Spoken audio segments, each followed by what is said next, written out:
Por kam përshtypjen që kjo historia e faljes më duket është thjesht vetëm kalimi i vetëm një momenti. Dakord, po e pranojmë faljen për zotin Shabani. Si mund ta pranosh bashkëpunimin, po i kthejmë në një herë diskutimin të parshëm për reformën zgjedhore, iniciuar nga Rama? Si mund ta vazhdosh bashkëpunimin me Edi Ramën, ish njëjti ai, s'ka ndryshuar. Jo për 3-4 muaj, 6 muaj, por prej 12-13 vitesh për reformën territoriale. Si mund të ofrohesh vetë, madje edhe pa të kërkuar për ndryshimet kushtetuese, siç bëri Sali Berisha. Ndaj dhe vlera morale e ndjesës publike ka rënë. Si duket, e ka bërë udhë tashmë Sali Berisha që me një ndjesë, me një falje publike edhe e kalon me shpresën që njerëzit poshtë, po doni ju dhe mbështetësit e tyre vetëm, të mund ta gëlltisin edhe këtë. Kështu që kaq pa vlerë shoh edhe gestin e tyre. Dakord, mirë. Ju thatë që Ervin Saliani, që më pak Grida Duma, nuk ka ndonjë fuqi politike që të ndikojnë. Dakord, por çfarë po bën Ervin Saliani, ish kolegu juaj i partisë, në gjykimin tuaj? Dhe deri ku mund të shkojnë takimet e tij? Ndoshta takimet mund t'i vazhdoj. Mund t'i vazhdoj. Përderisa bëri 2, nuk ka asnjë arsye mos më bëj edhe një të tretë.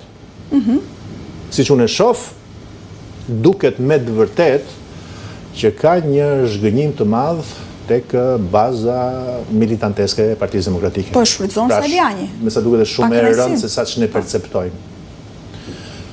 Zoti Saliani, me sa duket, po e shfrytëzon. Madje po doni ju, mund ta them edhe me të drejtë.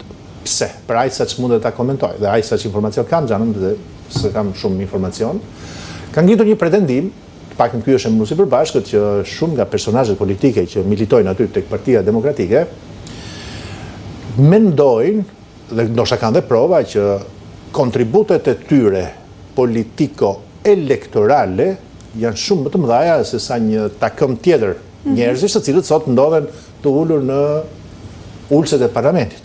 Po. Dhe njerëzore është bruna.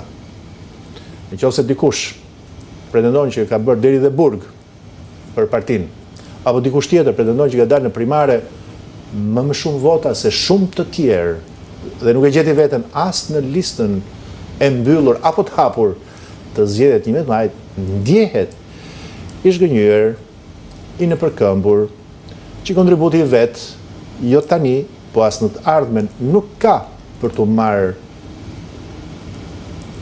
në refene nga i vetmi autoritet që është kryetari i partisë, dhe përsa kohë që kanë kaq kohë që investojnë, siç e kanë bërë investimin tek Partia Demokratike, do të gjejnë një rrugë tjetër, dhe është kjo rruga.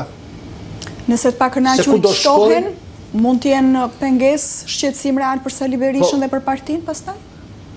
Përgjigje e ka dhënë vetë Sali Berisha, me thënë të drejtën.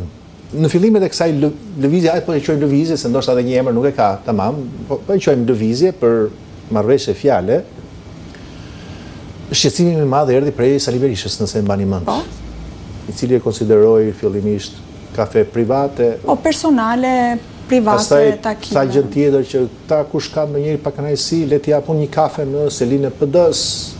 Pastaj u bë dhe më arrogant dhe më brutal kur tha që këto janë lëvizje private, duke bërë një ndarje të madhe nga lëvizjet, po themi, zyrtare partijake. Tregoj që është i dobët dhe shef ai vetë, me sa duket ai është më i ndërgjegjshëm se gjithë pjesa tjetër për gjendjen reale se sa ku është baza e partisë që ai ka në pronësi tashmë.